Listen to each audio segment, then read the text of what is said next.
Почитувани, го разгледуваме годишниот извештај за работата на Државната комисија за жалби по јавни набавки за 2023 година, кој според членот 135 од Законот за јавни набавки, Државната комисија за жалби по јавни набавки го поднесува до Собранието на Република Македонија, а овој извештај ги сумира резултатите на комисијата во контекст на незината работа, ги оценува достигнатите резултати и ги поставува приоритетите за идниот период. Зошто не треба да се усвои овој извештај на Државната комисија кој се однесува на 23-та година?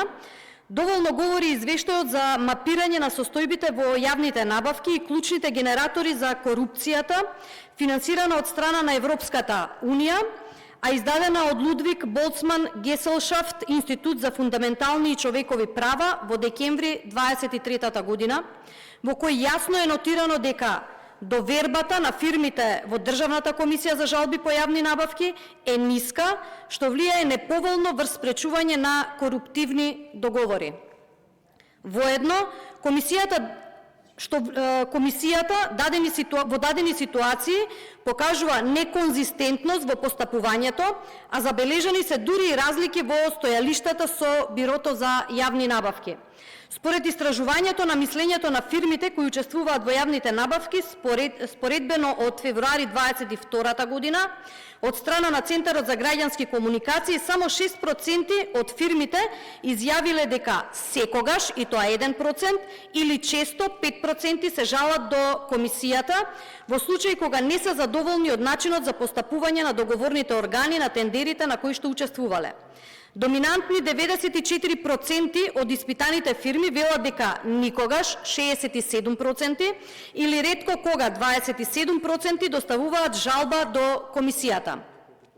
И натаму две најчести причини поради кои што фирмите ретко или никогаш не доставуваат жалби се недовербата во Државната комисија за жалби по јавни набавки и висината на надоместот за водење на жалбената постапка што треба да го платат фирмите што се жалат. Високи 46% од испитаните фирми изјавуваат дека не се жалат, бидејќи немаат доверба во надлежната комисија. Лани овој процент изнесувал 47%. Комисијата досега не преземала активности во насока на подигање на довербата на бизнис секторот врз нивната објективност, што секако резултира со доставување на мал број на жалби. Учесниците во јавните набавки упатуваат и критики во неконзистентноста во постапувањето на комисијата и во различни стојалишта во однос на одредени прашања. Ова спроведено истражување се совпаѓа со информациите на економските оператори, односно фирми, дека комисијата не постапува во законски предвидениот рок од 15 дена за донесување одлука по повод изјавена жалба. Во 23-та, но и во 22-та година предметите не се решаваат во овој рок.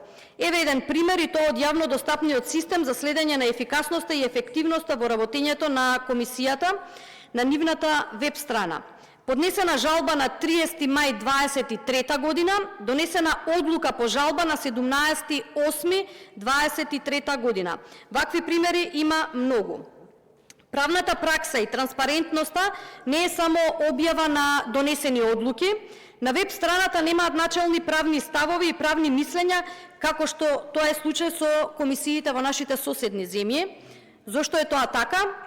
Се менуваат ставови и мислења, па веројатно затоа нема правни мислења и ставови за одредени значајни проблеми и дилеми. Сепак мораме да признаеме дека доколку би ги имало, би се обезбедила подобра правна сигурност во постапувањето. На ваков начин многу е симптоматично како се одлучувало по предметите. Зошто сите 5 члена не се согласувале со одлуките? Затоа ли имало издвоени мислења на некои од предметите? Се претворила ли комисијата во приватна фирма со некој тарифник за тоа кој предмет да помине, а кој не? Многу прашања, а одговори не слушаме. Иако е законска обврска, согласно член 141 став 1 од Законот за јавни набавки, комисијата при одлучување по повод изјавена жалба не постапува или не сака да постапува по службена должност во однос на битните повреди на законот, туку се ограничува единствено на жалбените наводи. Пример, постојат ситуации кога врз основа на 2 или повеќе посебно изјавени жалби во однос на таа тендерска документација, објавена со различни огласи, комисијата носи уважувачки одлуки дека во тендерската документација се предвидени дискриминирачки услови за утврдување на способноста на економските оператори. Ако комисијата доследно го почитува законот, треба уште со првата жалба не само да ги испита и постапи по жалбените наводи, туку по службена должност да постапи и по основ на другите услови од тендерската документација, кои не биле предмет на жалба, па на тој начин да ја анулира можноста за поднесување на втора, трета и така натаму жалба. Бидејќи договорниот орган со сигурност ќе знае дека тендерската документација е изработена согласно законот, за што потврда е добиена од самата комисија.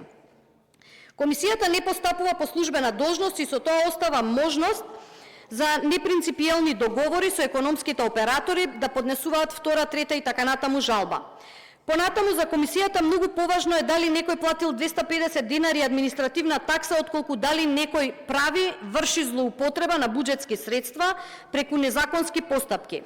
Едноставно, комисијата си нашла елегантен начин да ги отфрла ваквите жалби за кои не е платен надоместок, иако има индиции дека е спроведена незаконска постапка. Комисијата едноставно ги занемарува аргументите изјавени во жалбата и премолчано ја озаконува целата постапка со образложение дека не е платена такса или надоместок и тоа е доволна причина да не се постапува понатаму. Наместо чувар на законитоста, комисијата е претворена во копи-пейст на своји одлуки нормално, поради неконзистентност со прилагодување на нивните ставови во зависност од дадена ситуација. Од 15 на страни колку што содржат одлуките на комисијата, ставот на комисијата е на 1 до 2 максимум страни. Останатите страни се однесуваат на цитати од законски одредби, целосно препишување на жалбата и одговори на жалба. Не постои никаква креативност кај членовите на комисијата, дури според информациите што ги имаме во некои од решенијата намерно се премолчуваат одредени жалбени наводи или комисијата си ги парафразира согласно нивно убедување. Одиме понатаму, извештајот од 22 година не е прикачен на веб страната на Државната комисија за жалби по јавни набавки, со што не може да се направи споредба со податоците содржани со сегашниот извештај за работата на комисијата за 23 година.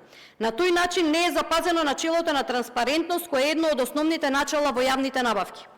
Доколку ги споредиме извештаите од последните години, ќе забележиме дека процентот на одбиени жалби е навистина голем, со што може да се заклучи дека председателот и членовите на комисијата доследно постапувале по насоките на коалицијата СДСМ-ДУИ. Се поставува прашањето како во голема мера исчезнал корективот во постапките за јавни набавки, чија есенција е токму правото на жалба на учесниците во постапките, а монополот за одлучување по истите го имаат 5 членови на Државната комисија. Оттаму сосема очекувано е забрзаната ерозија на довербата на фирмите учесници во јавните набавки во самата жалбена постапка, како и во законитоста при одлучувањето по поднесените жалби. Доколку ги погледнеме достапните податоци за Државната комисија на интернет за последните години, ќе наидеме на извештаи со податоци кои не укажуваат дека дури 54% од фирмите учесници во јавните постапки никогаш не изјавуваат жалби токму поради недовербата во комисијата. Од друга страна, незадоволството од одлуките донесени од комисијата е на огромно високо ниво од 82%. Ваквите бројки не говорат за објективна и ефикасна правна заштита на учесниците во јавните набавки, туку напротив за големо незадоволство кај фирмите пред се од донесените одлуки, како и од немање доверба дека се носат одлуки со кои се почитува нивното загарантирано право, правично судење или во конкретниот случај правично постапување од страна на комисијата. Друг неспорен и поразителен заклучок кој произлегува од донесените одлуки од комисијата во последната година е фактот што само 2% од вкупните набавки на ниво на Македонија биле поништени од страна на комисијата. Повторно овде не можеме да ја видиме улогата на коректив во јавните набавки која законодавецот ја дал на Државната комисија за да постапува по службена должност и да спречува спроведување на постапки со определени утврдени услови за одредени фирми. Сосема спротивно, Државната комисија во изминатите години единствено ги исполнува желбите на СДСМ ДУИ и фирмите блиски и подчинети на нив. Ви благодарам. Благодарам.